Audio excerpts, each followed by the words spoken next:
Executed by the guillotine, Georges Danton, the revolutionary devoured by his own revolution. The stone walls of the conciergerie do not just hold prisoners. They sweat with the collective anxiety of 1,000 broken dreams. Imagine a man whose very presence once commanded the lightning of a nation, now reduced to the rhythmic sound of his own heavy breathing in a dark, cramped room. Georges Danton, the titan of the French Revolution, sits in the shadows, his massive frame barely contained by the wooden chair. His face is a map of smallpox scars and old wounds, a landscape of a life lived at the center of the hurricane. Outside these walls, the city of Paris is a beast he helped wake up, and now it is pacing the streets, hungry for a sacrifice its own creator can no longer provide. The air is thick with the metallic tang of old blood and the damp rot of the Seine River. A reminder that in this new world, life is the cheapest currency available.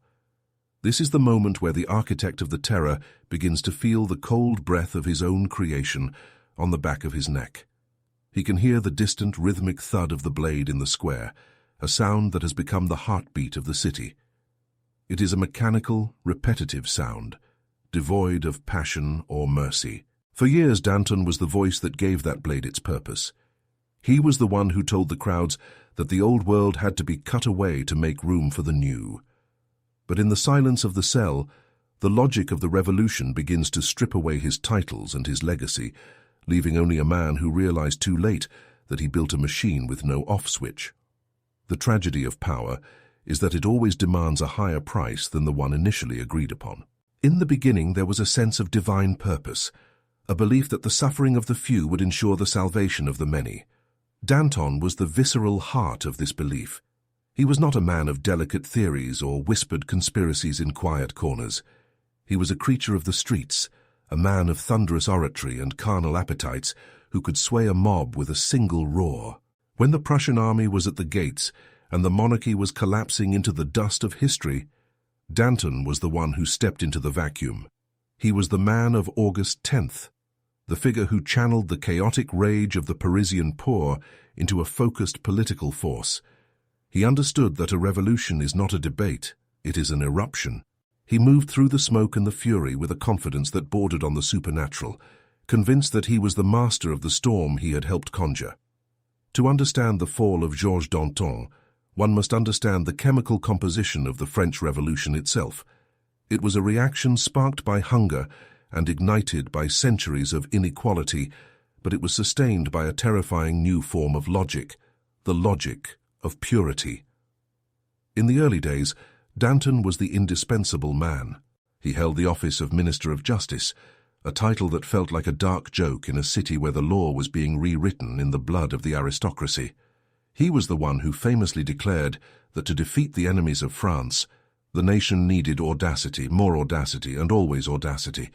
This was not just a slogan, it was a mandate for total war against the past. He helped establish the Revolutionary Tribunal, the very court that would eventually sign his death warrant. At the time, he saw it as a safety valve. He believed that by creating a formal legalistic way to execute the enemies of the people, he could prevent the uncontrolled massacres in the streets. He argued that the state must be terrible so that the people do not have to be. He thought he was domesticating violence, putting a leash on the guillotine and holding the handle himself. He did not realize that the leash was made of sand, and the handle was heating up to a temperature no human hand could endure. As the months passed, the revolution began to change its shape. It stopped being about liberty and started being about survival. The atmosphere in Paris became heavy with a new kind of fog, a fog of paranoia. Every neighbor was a potential spy, every word a potential death sentence. Danton, who loved the world and its pleasures, began to feel a profound sense of exhaustion. He had seen the heads on pikes, he had heard the screams of the September massacres, and he had watched the king lose his life to the cold logic of the Republic. He began to crave a return to normalcy, a desire that would soon be labeled as a counter-revolutionary crime. He was a man of the earth, a man who wanted to retire to his farm, to drink wine, and to love his wife. He did not understand that a revolution is a treadmill that only moves faster the longer you stay on it. To slow down is to fall, and to fall is to be crushed by the gears. The inciting incident of his decline was not a single event, but a slow, agonizing realization that his shadow was being overtaken by a much colder one. That shadow belonged to Maximilien Robespierre. If Danton was the fire of the revolution, hot, unpredictable, and consuming, Robespierre was the ice. Robespierre did not care for wine or women or the comforts of the flesh. He cared only for the abstract concept of virtue. For Robespierre, the revolution was a holy crusade to purge the world of sin, and any man who did not meet his standard of absolute purity was a cancer that had to be excised. The friendship between these two men, once the twin pillars of the Jacobin Club, began to fray under the pressure of their conflicting natures. Danton looked at Robespierre and saw a fanatic who had lost touch with humanity. Robespierre looked at Danton and saw a corrupt, lazy giant who was standing in the way of the perfect republic. The air between them turned to glass. Danton, perhaps blinded by his own previous success, believed he was untouchable. He believed that the people loved him too much for the Committee of Public Safety to ever move against him. He grew loud and careless in his criticisms of the escalating terror. He spoke of mercy, a word that had become a heresy in the halls of power. He retreated to his home in the countryside, hoping that by absenting himself from the political arena, he could escape the tightening noose. It was a fatal miscalculation. In a revolution, silence is not a shield, it is a confession of guilt. While Danton was walking through his fields and breathing the fresh air of the provinces, his enemies in Paris were meticulously building a dossier of his perceived failures, his financial irregularities, and his supposed secret negotiations with the enemy. The moment of transition was subtle, like the shifting of a tide. It happened in the quiet rooms where the Committee of Public Safety met late into the night. Robespierre, the man of ice, finally allowed himself to be convinced that Danton was a threat to the survival of the state. The logic was simple and devastating. If the revolution is virtue, then anything that seeks to moderate the revolution is vice. Therefore, Danton, the man of moderation, was the personification of vice. The very humanity that made Danton a hero to the masses, his warmth, his flaws, his desire for peace, was rebranded as a betrayal of the people. The machine he had built to protect the Republic was now being recalibrated to target him. Back in Paris, the atmosphere had become electric, with a sense of impending doom. Danton returned to find a city he no longer recognized. The streets were quieter, the eyes of the people more haunted. His friends warned him to flee, to cross the border, to save himself while there was still time. But Danton's pride was as massive as his frame. He famously replied that a man does not carry his country away on the soles of his shoes. He chose to stay, perhaps out of a stubborn belief in his own legend, or perhaps out of a deep, existential weariness. He was tired of the blood, tired of the shouting, and perhaps on some subconscious level. He knew that the monster he had helped create could only be satiated by a sacrifice of his own magnitude. He sat in his house, waiting for the heavy knock on the door that every man in Paris had learned to fear. When that knock finally came in the dead of night, it was not a surprise. It was an inability. The soldiers who came to arrest him did not look him in the eye. They were small men performing a task for a giant who had lost his footing. As he was led away through the dark streets toward the Luxembourg prison, Danton did not fight. He walked with the heavy, deliberate pace of a man who understood the geometry of his own ruin.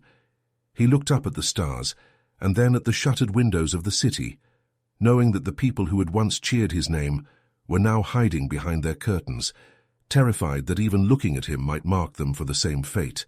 The transition from the hero of the people to a prisoner of the state was complete. The architect was now inside the structure he had designed, and he was beginning to realize that he had forgotten to include an exit. The first part of his journey toward the blade had ended, and the slow procedural march toward the end of his life had begun. The silence of the prison cell was a new kind of weight, a pressure that forced him to confront the terrifying reality that in the eyes of a revolution there are no friends, only those who have not yet been accused. In the damp cold of the night, Danton realized that the republic he had dreamed of was gone, replaced by a cold, mechanical monster that possessed his voice but none of his heart. The stage was set for the final act, where the man who had mastered the art of the roar would have to face the ultimate silence of the machine. The stroke of a pen is a silent thing, but in the spring of 1794, It carried the weight of a falling axe. Imagine the hand of Maximilien Robespierre, steady and pale, moving across a sheet of parchment to sign away the life of his oldest ally. There was no tremor in his fingers, no hesitation in the ink. For years, these two men had been the dual engines of a world-changing event, one providing the fire and the other the steel. But now the fire was being extinguished by a cold, bureaucratic necessity. Danton sat in his cell, listening to the sound of the turnkey's boots on the flagstones, and he realized that the greatest obstacle he faced was not a foreign army or a royalist plot, but the terrifyingly perfect memory of a friend.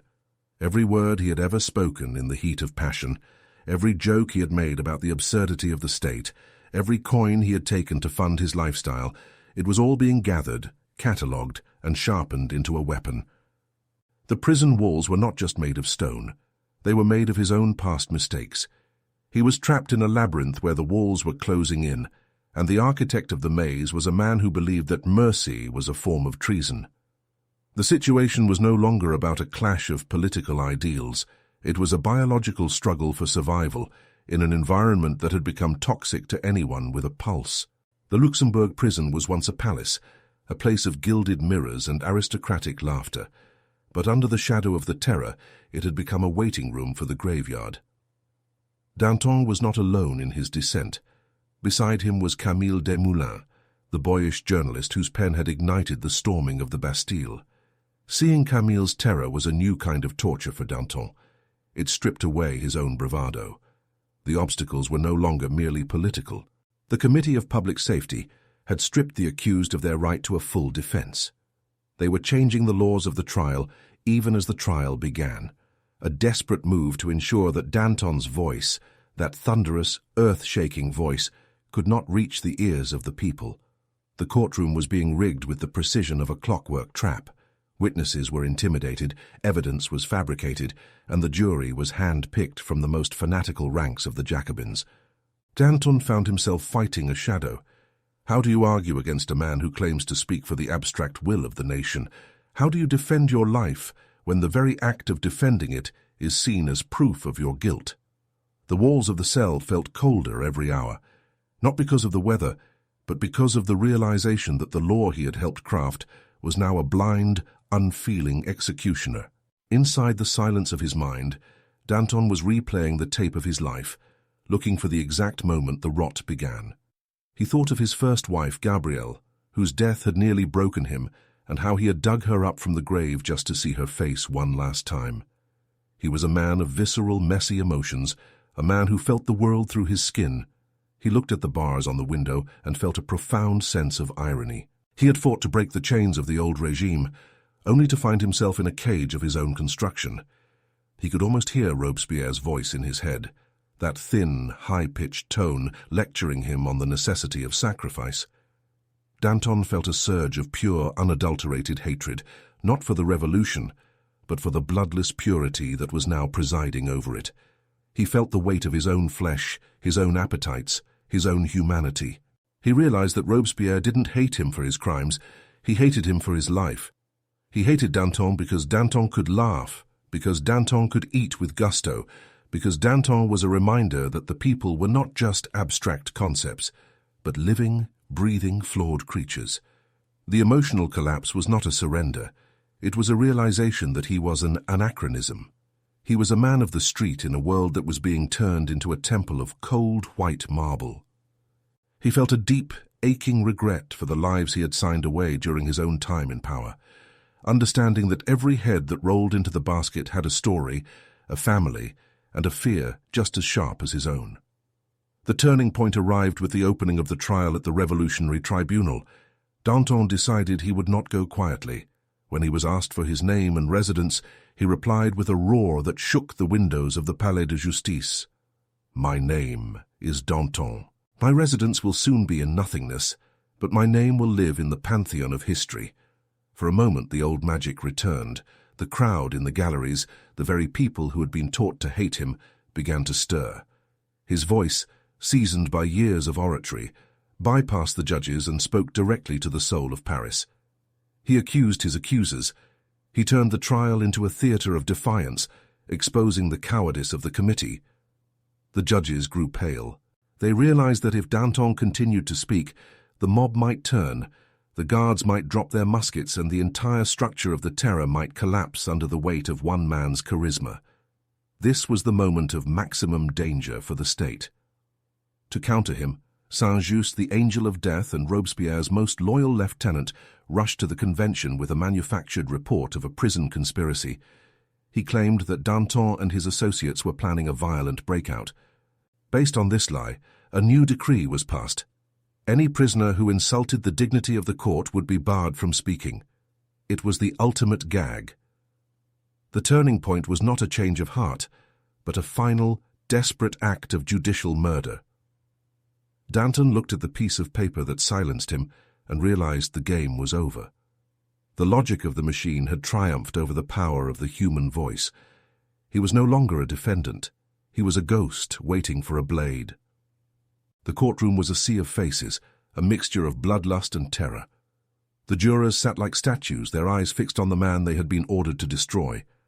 Danton could smell the sweat and the cheap wine on the breath of the guards. He saw the way the prosecutor, Fouquier-Tinville, avoided his gaze, shuffling papers as if the bureaucracy of death could hide the reality of murder. Every time Danton tried to speak, the bell of the presiding judge rang out, a sharp metallic sound that tried to drown out the truth. But Danton's voice was like a tide. It could not be easily stayed. He spoke of the days of 1792, of the courage it took to stay when everyone else was fleeing. He reminded them that he was the one who had called for the very tribunal that was now trying him. The irony was a bitter pill, a poison he had mixed himself and was now being forced to swallow. He looked at the faces of the men he had sent to the guillotine, the Girondins, the aristocrats, and for the first time he felt a kinship with them. They were all just fuel for the fire. He thought of his new wife, Louise, only 16 years old, and the life they could have had if he had just been a little more cautious, a little less bold. But caution was not in his nature. He was a man of excess, and now he was paying the ultimate price for the excess of his own ambition. He looked at Camille Desmoulins, who was weeping openly, and felt a surge of protective rage. Camille was a poet, a dreamer, someone who had no place in the cold machinery of the state. Danton realized that by bringing Camille into the political fray, he had signed his friend's death warrant as well. The guilt was a heavy, suffocating blanket. The decree of silence was the final nail in the coffin. It was a masterpiece of political cowardice. By refusing to let the accused speak, the committee admitted that they could not win the argument. They had moved beyond the realm of persuasion and into the realm of pure force. The trial became a pantomime, a rehearsed play where the ending was already written in the ledgers of the Committee of Public Safety. Danton watched as the witnesses, men he had once shared meals with, lied through their teeth or looked at the floor in shame. The betrayal was not just a political act, it was a total collapse of human decency. The social contract had been shredded, leaving only the raw, naked power of the state. He sat back in the dock, his face a mask of bitter contempt, watching as the prosecutors hurried through the formalities of his condemnation. The air in the courtroom felt thin, as if the very oxygen of freedom had been sucked out, leaving only the cold, sterile vacuum of the terror. He was no longer fighting for his life. He was fighting for his place in the memory of the world, knowing that while they could kill his body, they could never silence the echo of his roar. The verdict was not a surprise, but it arrived with the weight of a physical blow. When the clerk of the court read the words that condemned Georges Danton to death, the room did not erupt in the usual chaos of a public trial. Instead, a heavy, suffocating silence descended, as if the air itself had been withdrawn from the chamber. Danton stood tall, his massive shoulders squared against the inevitability of the moment. He looked at the judges, men who owed their positions to the very upheaval he had championed, and he saw nothing but the hollow eyes of masks. The decree of silence had done its work. He was a man who lived by the power of his voice, and by stripping him of the right to speak, they had already begun the process of his execution. The law had become a cage, and the bars were made of the very principles he had once used to dismantle the throne. He was ushered back to the conciergerie, not as a leader of the people, but as a piece of refuse to be cleared away, before the next day's business could begin. The obstacles were no longer political or legal, they were now purely mechanical. The state was no longer interested in his guilt or innocence. It was only interested in the logistics of his disappearance. The path from the courtroom to the cell was lined with soldiers whose faces were blank, a testament to the fact that in a reign of terror, the greatest obstacle to survival is the collective loss of individual conscience. Back in the damp confines of his final cell, the reality of the situation began to settle into his bones like a deep, incurable cold. The conciergerie was a factory of death, and he was now the raw material on the assembly line. The difficulties were no longer about crafting a defense or rallying the masses. They were about the minute, agonizing details of the end. He watched the guards through the iron grate, noticing how they avoided his gaze. To them he was already a ghost, a remnant of a past that the revolution was desperate to bury. The very walls seemed to be closing in, sweating with the moisture of the river and the breath of the thousands who had passed through this room on their way to the square. Danton realized that the revolution had entered a phase where it no longer needed giants, it needed cogs. His size, his energy, his very existence was an affront to the sterile mathematical perfection that Robespierre was trying to impose on the world. The greatest difficulty was the realization that his life's work had become his own executioner. Every speech he had made about the necessity of the blade was now a brick in the wall of his own tomb.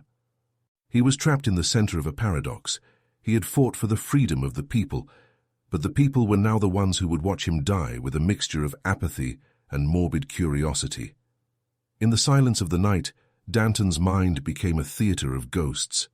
He felt a profound, marrow-deep exhaustion that went beyond the physical. He began to talk to himself, his voice a low, gravelly rumble in the dark. He thought of Robespierre, the incorruptible, sitting in his clean, quiet room, perhaps drinking a glass of water while he planned the next set of purges. Danton felt a surge of pity for the man who was killing him. He understood that Robespierre was more of a prisoner than he was. Robespierre was trapped in the prison of his own purity, a place where no light could enter and no human warmth could survive. Danton, even in his cell, felt the richness of the life he had lived. He remembered the smell of the earth after a rain, the taste of heavy red wine, the sound of his children's laughter. He realized that his sins were the sins of a man who loved the world too much, while Robespierre's sins were those of a man who hated the world for not being a perfect idea. This internal monologue was not a plea for forgiveness, but a final inventory of his soul. He accepted his corruption, his greed, and his violence as parts of a whole human being. He felt a strange, detached clarity. He knew that by dying he was escaping the nightmare that France was becoming. He was the lucky one. He would die with his humanity intact, while those who sent him to the blade would have to live on as shadows, haunted by the blood they had spilled in the name of a virtue that did not exist. As the first grey light of dawn began to seep through the high, barred window, the atmosphere in the prison shifted. The turning point was not a message of reprieve or a last-minute uprising. It was the arrival of the executioner's assistants for the ceremony known as the toilette. This was the moment the abstract sentence became a physical reality. The door groaned open, and the men entered with their shears and their cords. They did not speak. They moved with the practiced efficiency of butchers. Danton stood and allowed them to work. He felt the cold steel of the scissors against the back of his neck as they cut away his collar and his thick dark hair. This was the final striping away of his identity. The hair fell to the stone floor in clumps, discarded like the promises of the Republic. The sensation of the blades against his skin was a precursor to the larger blade waiting in the square. It was a moment of profound vulnerability, a giant of a man being groomed like a sacrificial animal. But instead of breaking him, this indignity sparked a final defiant fire in his heart. He looked at the men and saw their hands trembling. They were afraid of him, even now. They were afraid of the man they were about to kill because he reminded them of what they had lost. The turning point deepened as Danton was led out to the courtyard where the tumbrils waited. He saw Camille Desmoulins, who was in a state of total collapse, sobbing and pleading with the guards. Seeing his friend's agony, Danton's own fear vanished, replaced by a cold, protective rage. He stepped toward Camille and spoke in a voice that was both tender and commanding, telling him to hold his head high, to not give the bastards the satisfaction of seeing him break. In that moment, Danton reclaimed his role as a leader. He was no longer a victim of the state. He was the master of his own ending. He looked at the other prisoners, the men he had known and fought with, and he saw in their eyes the realization that they were all part of a grand, tragic play that was finally reaching its climax. The arrival of the carts, the heavy wooden wagons that would carry them through the streets of Paris, marked the end of his time as a political figure and the beginning of his role as a martyr. As the carts began to roll out of the prison gates, the city of Paris was waking up. The sound of the wheels on the cobblestones was a rhythmic, grinding noise that seemed to echo the heartbeat of the revolution. Danton sat on the rough wooden bench, his hands bound behind his back, feeling every jolt and sway of the wagon. He looked at the crowds lining the streets. These were the people he had roared for, the people he had claimed to represent. Now they stood in silence, or they shouted insults, or they simply stared with empty eyes. He saw the betrayal in their faces, but he also saw their fear. They were cheering for his death because they were terrified that they might be next. He felt a sudden, sharp insight into the nature of power. It is not something you hold. It is something that holds you, and when it is finished with you, it drops you into the abyss. He looked toward the house where Robespierre lived, and he let out a laugh that was so loud, so full of genuine amusement, that the guards nearby flinched. He shouted out a prophecy that would haunt the hallways of power for months to come. "I am dragging Robespierre down with me. He follows me." The words were a curse and a promise, a final act of political defiance that stripped the mask of inevitability from the terror. The journey toward the Place de la Révolution was a slow descent into the heart of the machine. The obstacles of the trial and the prison were gone, replaced by the single towering obstacle of the guillotine itself. It stood in the center of the square, a tall, slender silhouette against the pale sky. It was the most honest thing in France. It did not care about virtue or conspiracy or the will of the people. It only cared about the physics of the fall. Danton watched it grow larger as the cart approached, and he felt a strange sense of homecoming. He had helped find the site for this machine. He had argued for its efficiency. Now he was invited to experience its perfection. The turning point was complete. He was no longer the man who had ordered the deaths of others. He was the man who would demonstrate how to die with dignity in a world that had forgotten what the word meant. He looked at the blade, shining in the morning sun, and he felt a calm that he hadn't known in years. The noise of the crowd, the shouting of the soldiers, the weeping of his friends, it all faded into a background hum, leaving only the clarity of the moment. He was Georges Danton, and he was about to become an immortal memory, a sacrifice to the very storm he had summoned. The machine was waiting, silent and patient, the final judge in a world where justice had been replaced by the cold, sharp logic of the fall.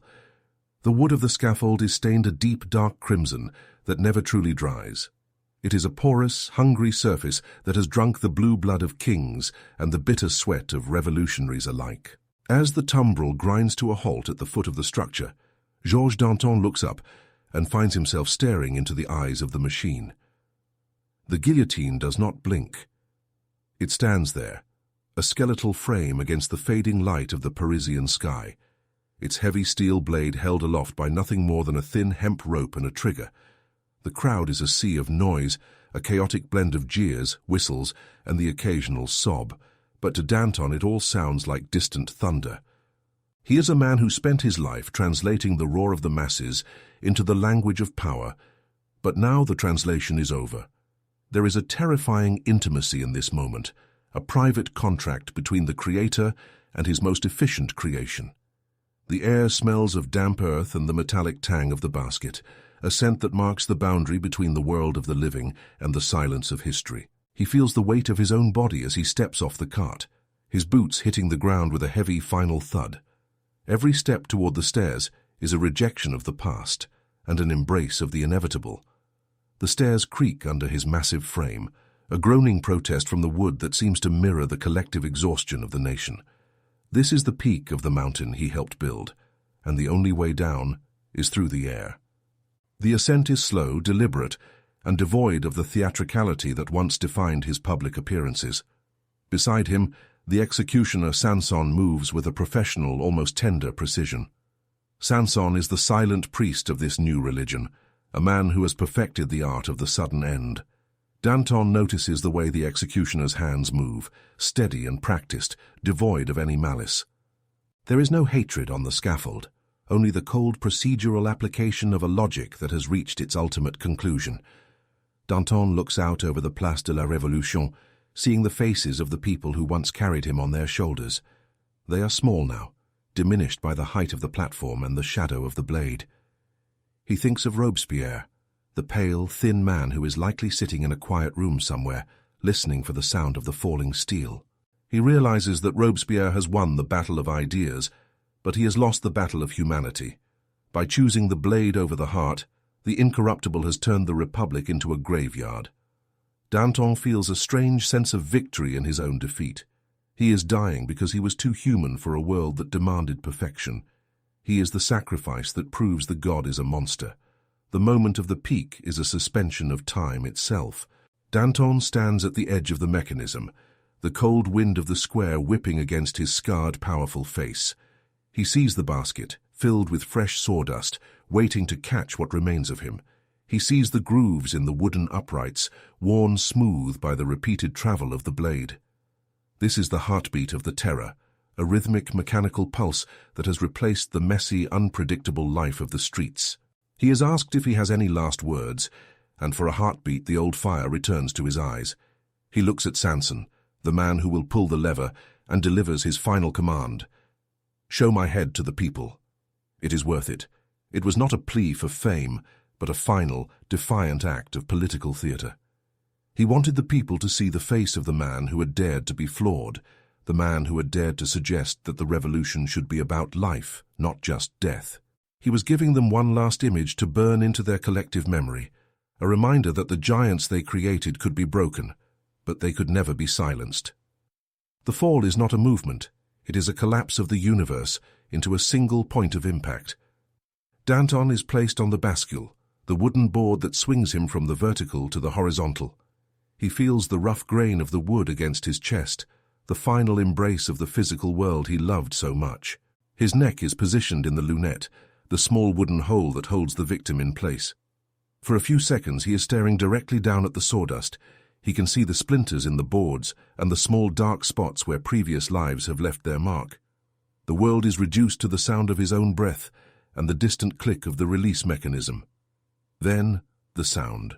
It is a sharp, whistling hiss as the heavy blade slides down the tracks, followed by a thud so deep and final that it seems to vibrate in the very stones of the square. It is a sound that ends an era. The head of Georges Danton falls into the basket, and for a brief, flickering moment the crowd is silent. The machine has done its job. The Titan is gone, replaced by a void that nothing in France will be able to fill. The resolution of this story does not happen on the scaffold, but in the months that follow. The death of Danton was the beginning of the end for the terror. By executing the man who represented the heart of the revolution, Robespierre and his committee had removed the last buffer between themselves and the void. The prophecy Danton shouted from the tumbril proved to be a curse that could not be lifted. Without Danton's earthy pragmatism to balance Robespierre's icy idealism, the revolution began to spin out of control, consuming its own children with an ever-increasing hunger. The vacuum left by Danton's absence was filled by a paranoia so intense that it eventually turned the hunters into the hunted. Less than 4 months later, Robespierre himself would be led up those same creaking stairs, his jaw shattered, his voice gone, facing the same cold steel that had claimed his friend. The guillotine, the silent witness to it all, continued its work until there was no one left to pull the lever. The revolution did not end with a grand triumph.